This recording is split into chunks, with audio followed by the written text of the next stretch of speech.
नमस्कार, प्रणाम साथियों। एक बार फिर से आप सभी लोगों का टुडे न्यूज़ चैनल में स्वागत है।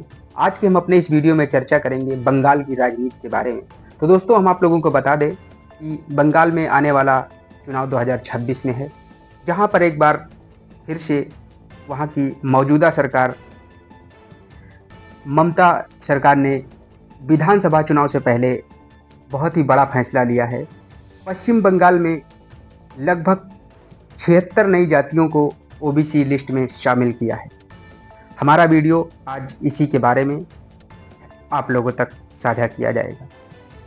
76 नई जातियों को शामिल किए जाने के बाद अब राज्य में ओबीसी कैटेगरी में कुल जातियों की संख्या 140 हो जाएगी, जो पहले 64 थी। अब ममता सरकार के इस फैसले को विधानसभा चुनाव से पहले अपने सामाजिक समीकरण सेट करने की कवायद के रूप में देखा जा रहा है। ये नई जातियां कौन सी हैं, इसे लेकर हालांकि अभी जानकारी सामने नहीं आई है।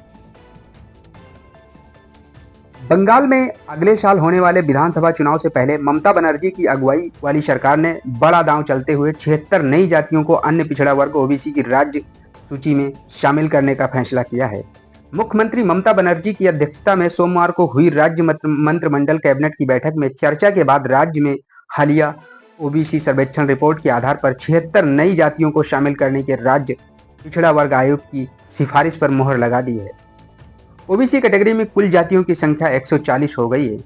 इन 76 जातियों को शामिल किए जाने के बाद अब राज्य में ओबीसी कैटेगरी में कुल जातियों की संख्या 140 हो जाएगी, जो पहले 64 थी। ममता सरकार के इस फैसले को विधानसभा चुनाव से पहले अपनी सामाजिक समीकरण सेट करने की कवायद के रूप में देखा जा रहा है। ये नई जातियां कौन सी हैं, इसे लेकर हालांकि अभी जानकारी सामने नहीं आई है। अटकलें हैं कि 76 जातियों की इस नई सूची में उन 77 में से भी कई जातियां शामिल हो सकती हैं, जिन्हें जारी किए गए जाति प्रमाण पत्रों को कलकत्ता हाई कोर्ट ने पिछले साल रद्द करने के आदेश दिए थे। इन 77 जातियों में से 75 मुस्लिम जातियां थीं, जिनका ओबीसी आरक्षण का दर्जा कोर्ट के आदेश से समाप्त हो गया था।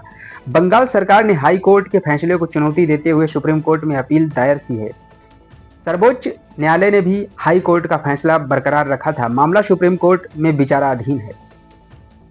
वहीं कोर्ट के आदेश से ओबीसी दर्जा समाप्त होने के बाद इन जातियों के लोग ममता सरकार से कोई रास्ता निकालने की लगातार मांग करते आ रहे थे। ऐसे में विधानसभा चुनाव से पहले ओबीसी वर्ग में शामिल की गई 76 नई जातियों की लिस्ट में कोर्ट के आदेश पर ये दर्जा गंवाने वाली कई जातियों के नाम भी शामिल होने के अनुमान है।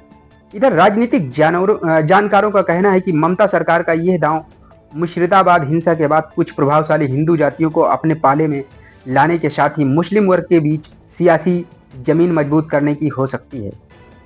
विधानसभा में पेश करेंगी ओबीसी सर्वेक्षण रिपोर्ट।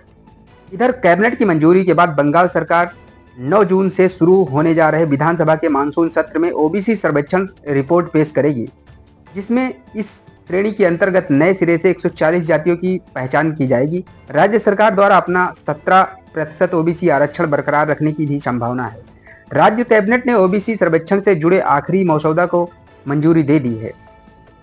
इसमें किन लोगों को ओबीसी आरक्षण दिया जा सकता है, इसका उल्लेख है। बंगाल सरकार ने 19 मार्च को सुप्रीम कोर्ट को बताया था कि वो 3 महीने के भीतर नया ओबीसी सर्वेक्षण पूरा कर लेगी, जिसके लिए जून के तीसरे सप्ताह की समय सीमा तय की गई थी। शीर्ष अदालत ने राज्य से इन जातियों के सामाजिक और शैक्षणिक बिछड़ेपन को स्पष्ट करने के लिए कहा था। बंगाल सरकार के लिए ओबीसी पर कानूनी गतिरोध मई 2024 में कलकत्ता हाई कोर्ट द्वारा साल 2010 के बाद से जारी 12 लाख ओबीसी प्रमाण पत्रों को रद्द करने के साथ शुरू हुआ था।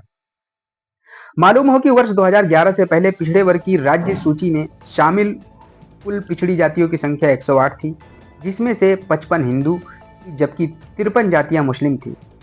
मई 2011 में सत्ता में आने के बाद ममता सरकार ने 71 पिछड़ी जातियों को सूची में शामिल किया था, जिसमें से 65 मुस्लिम की थी, जिस पर हाई कोर्ट ने सवाल उठाते हुए इसे रद्द किया था। तो दोस्तों, ये था हमारा टुडे न्यूज़ चैनल के माध्यम से कुछ अहम जानकारी जो हमने आप लोगों तक साझा किया।